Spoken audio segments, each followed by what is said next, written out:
তিনি প্রধানমন্ত্রী ছিলেন না মাফিয়া আমরা যে বলি, উনি তো ছিলেন মাফিয়াদের গডফাদার, বা আমরা বলতে পারি গডমাদার।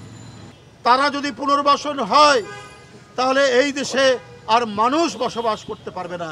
এই দেশ হবে জল্লাদের উল্লাস ভূমি।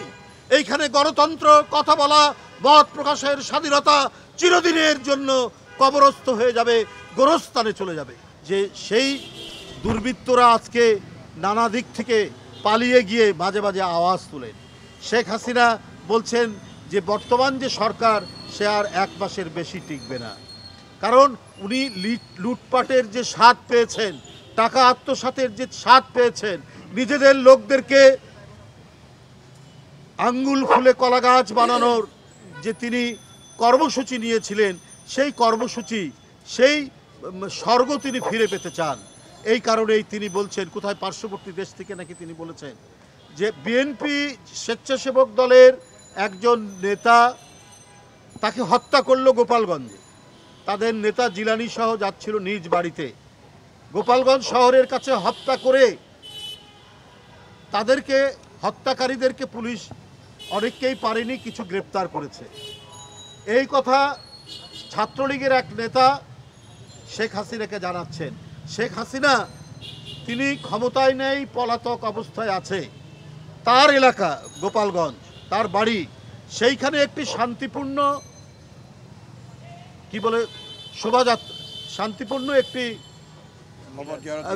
কবর জিয়ারতের জন্য স্বেচ্ছাসেবক দলের নেতারা যাচ্ছেন লোকজন নিয়ে, সেখানে আক্রমণ করে দিদারকে হত্যা করা হলো। তিনি বলছেন যে কারা গ্রেপ্তার করছে তাদের লিস্ট করো, ওসিদের লিস্ট করো। তিনি প্রধানমন্ত্রী ছিলেন না মাফিয়া আমরা যে বলি, উনি তো ছিলেন মাফিয়াদের গডফাদার, বা আমরা বলতে পারি গডমাদার। তার পতন হওয়ার পরেও তার প্রতিহিংসা কত লেলিহান, তার প্রতিহিংসার আগুন কত লেলিহান যে তিনি ছাত্রলীগের নেতাকে বলছেন তোমরা লিস্ট করে রাখো। কিন্তু তোমার যুবলীগ ছাত্রলীগ যে একজন স্বেচ্ছাসেবক দলের নেতাকে হত্যা করলো, যে এলাকায় আপনার বাড়ি, আপনি যদি সত্যিকারের এই দেশের রাজনীতিবিদ হতেন, নেতা হতেন রাজনৈতিক দলের, তাহলে আপনি এই কথা বলতেন না। আপনি বলতেন যে কারা এই ঘটনা ঘটিয়েছে তাদের বিচার হওয়া উচিত। এই হচ্ছে গত স্বৈরাচার। বন্ধুরা আমার, এরা ডেঙ্গুতে মানুষ মারা যাবে সে নিয়ে তাদের কোনো দরকার, সে নিয়ে তাদের কোনো মাথা ব্যথা ছিল।